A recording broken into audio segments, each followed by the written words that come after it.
Tonight, we begin with a development that senior military and intelligence officials in Washington, London, and NATO capitals had long feared, anticipated, and urgently prepared for. A development that unfolded not over weeks, not over months, but in a decisive, high-stakes 48-hour window. 48 hours that exposed vulnerabilities in a network Vladimir Putin had long believed untouchable. 48 hours that forced Kremlin officials into emergency consultations, scrambling to recalibrate a response they had not expected. The United States, alongside its European allies, sent a clear and unmistakable red line warning. Any further escalation in contested regions would carry consequences Moscow could not ignore. The message was precise, deliberate, and strategic. It left no room for ambiguity. And as intelligence analysts across Europe and North America would quickly note, Moscow was forced to reckon with the full weight of that warning in real time. This story begins, not with statements or headlines, but with signals subtle, yet unmistakable, that Russia's most fortified defensive postures were under scrutiny. Satellite imagery showed the sudden repositioning of specialized units. Intercepted communications indicated emergency protocols had been activated, and logistics networks, usually operating with predictable efficiency, began to display unusual activity. 48 hours before the first strikes, Western analysts had noticed anomalies. Engineering units previously engaged in maintenance operations were redeployed to remote command centers. Communications channels that had functioned continuously for months went dark, only to be replaced by alternate, encrypted frequencies. Analysts who monitor Russian military infrastructure closely know these signs well. When the Kremlin goes quiet, it is not merely operational, it is historical, systemic, and often catastrophic. And while the world watched the pattern unfold, Kyiv prepared its own response. Ukrainian intelligence units had been observing, cataloging, and analyzing every movement. Within the first hours of the warning, analysts noted subtle changes along key operational lines, fuel depots being repositioned, command units consolidating, and mobile artillery units redeploying to cover gaps in defense. The question that dominated Western intelligence circles was simple, yet profound. Was Russia preparing for offensive action, or was Ukraine poised to exploit a weakness that had suddenly emerged? By early Tuesday, the answer became clear. Ukraine had not hesitated. Within hours, a coordinated plan was in motion, designed to exploit vulnerabilities in the Kremlin's defensive infrastructure. These were not isolated operations or opportunistic attacks. They were integrated, multi-vector strikes designed with precision and backed by real-time intelligence. Moscow, as it often does, responded not with immediate rhetoric, not with public displays of force, but with strategic silence. Emergency consultations were held behind closed doors. Senior officers convened to assess the situation. Commands were sent to reinforce assets already under threat. Analysts described these moves as calculated, deliberate, and indicative of an internal system under unprecedented pressure. Western intelligence sources later described the operation as among the most sophisticated observed since the opening phases of the conflict. Ukrainian forces were preparing not only to strike, but to dominate the decision-making cycle. Every potential response Moscow could mount was anticipated and countered in advance. Satellite images from the first hours of the operation reveal a network of key logistical nodes being neutralized almost simultaneously. Fuel distribution centers, ammunition depots, command posts, and relay stations, all essential to Russian operations in the south, were systematically targeted. Western intelligence confirms that these strikes were sequenced in a manner that maximized disruption while minimizing collateral civilian damage. And here lies the strategic breakthrough. The Kremlin's response was unprecedented, not in volume, but in measured urgency. Unlike previous conflicts where bluster and posturing dominated headlines, Moscow's silence spoke volumes. Emergency calls to the Kremlin revealed frantic attempts to coordinate assets that no longer existed. Orders were issued to units that had already been neutralized. Systems designed to maintain operational continuity faltered under the weight of precise Ukrainian operations. This first 48-hour window, the period analysts are now calling the silent shock, marks a turning point in the conflict. It is a moment where intelligence, preparation, and execution intersected in a manner that demonstrated a new level of operational maturity on Ukraine's side, and a rare glimpse of strategic recalibration within the Kremlin. The human dimension of this moment cannot be overstated. Ordinary citizens in Russia, far from the front lines, are beginning to feel the ripple effects. Resource disruptions, logistical failures, and the silent anxiety of a government scrambling to maintain control all contribute to a sense of unease. For the first time in months, the Kremlin is confronted not just by military opposition, but by the combined pressure of precision operations and global scrutiny. As we continue tonight, we will break down exactly how Ukrainian forces executed these operations, what the Kremlin's cold and calculated response reveals about its vulnerabilities, and what this means for the broader geopolitical balance. But before we get to that, it is worth noting the significance of the red line warning itself. This was not a statement of intention, it was a signal of resolve. The US, alongside NATO allies, made clear that escalation would have consequences measured, deliberate, and unavoidable. The Kremlin received this signal not as speculation, not as threat, but as fact. It reacted in a way that revealed both strategy and vulnerability. By early Tuesday morning, Ukrainian intelligence had confirmed what analysts had long suspected: a critical gap existed in Russia's defensive network. One that could no longer be ignored. The targets were not symbolic, they were the very backbone of Moscow's operational capability. Within hours, Ukraine launched an integrated multi-vector strike that would test the Kremlin's readiness in ways few anticipated. These strikes were surgical, precise and coordinated across multiple domains. Western-supplied precision munitions were synchronized with domestically produced long-range systems. Drones, artillery, and electronic warfare units operated in concert. Each strike was carefully timed, designed to overwhelm Russian command and control without allowing the Kremlin the chance to consolidate its response. The initial targets were striking in their strategic importance. Command integration centers responsible for coordinating operations across southern Ukraine, fuel depots critical for maintaining troop mobility, and ammunition storage facilities sustaining ongoing offensives. Communications relay stations linking frontline units to Moscow were simultaneously disabled, creating a temporary paralysis in command networks. Mobile command units, previously believed to be resilient, were neutralized before they could relocate. And then, the silence. For the Kremlin, this was a rare moment of calculated inaction. Analysts describe it as measured urgency, a recognition that reaction without intelligence could exacerbate the crisis. Emergency calls to Moscow's Central Command reveal frantic coordination attempts among generals and regional commanders. Orders were issued to reinforce assets already neutralized, redeploy units in real time, and maintain situational awareness amid the chaos. Yet, the operational tempo of Ukraine's precision strikes left little room for recovery.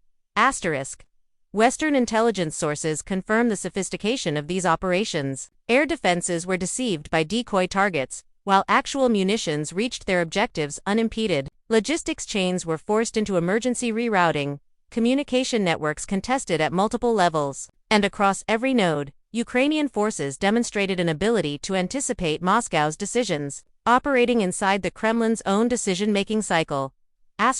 Within hours, the consequences became visible. Fuel hubs were disrupted, ammunition depots destroyed, and critical command infrastructure rendered inoperative. Russian units attempting to compensate were hampered by conflicting orders and broken coordination. Analysts describe this as operational paralysis, a state in which even the most disciplined and experienced units cannot function effectively. The implications for military operations were immediate and without cohesive command and intact supply chains, offensive operations in the south stalled. Plans for redeployment, counteroffensives, and logistical reinforcement were delayed or cancelled entirely. Ukraine's ability to strike decisively and in a coordinated manner had fundamentally altered the strategic calculus on both sides. The human and psychological dimensions of these operations are equally significant. Reports indicate heightened anxiety among senior Russian officers, with urgent consultations, encrypted communications, and emergency directives circulating rapidly across Moscow and field commands. Unlike previous operations, where public posturing dominated state media narratives, this episode was marked by strategic silence and careful, internal recalibration. But Ukraine's operation was not reckless. Each strike was sequenced to minimize civilian casualties, preserve critical infrastructure where possible, and ensure that the message sent was both tactical and symbolic. The Kremlin's defensive posture could be penetrated, its command networks disrupted, and its operational assumptions challenged. Analysts observing this window describe a broader strategic implication. The Kremlin can no longer rely on predictability or unilateral control. The U.S. red line warning had been issued, but Ukraine's response demonstrated that Western support was not merely symbolic. It was operational, integrated, and decisive. And so, the Kremlin's silence is telling. Emergency protocols were activated, units redeployed, and command chains scrambled to maintain cohesion. Yet the very need for these measures revealed a vulnerability Moscow could not publicly acknowledge. In effect, Ukraine had demonstrated an unprecedented level of intelligence dominance, anticipating Russian movements, exploiting weaknesses, and executing strikes with surgical precision. This, in turn, has implications far beyond the battlefield. For Moscow, operational failure resonates domestically and globally. Military setbacks undermine internal cohesion among generals and advisors. Logistics failures ripple into civilian life, affecting resources, supply chains, and the broader economy. The U.S. Red Line warning was not simply a diplomatic gesture, was a strategic signal that, when combined with Ukraine's precision response, fundamentally reshapes the Kremlin's options. As analysts continue to assess the full scope of the strikes, one thing is unmistakable: Ukraine's ability to operate inside the Kremlin's decision-making cycle represents a watershed moment. The strikes were not just tactical victories, they were strategic, signaling that Moscow can be challenged in ways previously thought impossible. And for ordinary citizens, observers, and governments watching from afar, the message is clear. Even the most fortified defenses can falter when precision, coordination, and intelligence converge. The Kremlin, for its part, must now recalibrate. Emergency meetings, internal directives, and encrypted communications reflect a system grappling with unexpected pressure. The strikes, precise and coordinated as they were, did more than disrupt Russian military operations. They sent a ripple across the Kremlin, Russian society, and the broader geopolitical landscape. Moscow's measured, almost eerily calm response masks an internal pressure cooker, where generals, oligarchs, and regional governors now face questions that cannot be answered with propaganda alone. Emergency meetings have been convened, encrypted communications are surging, and strategic recalibration is underway.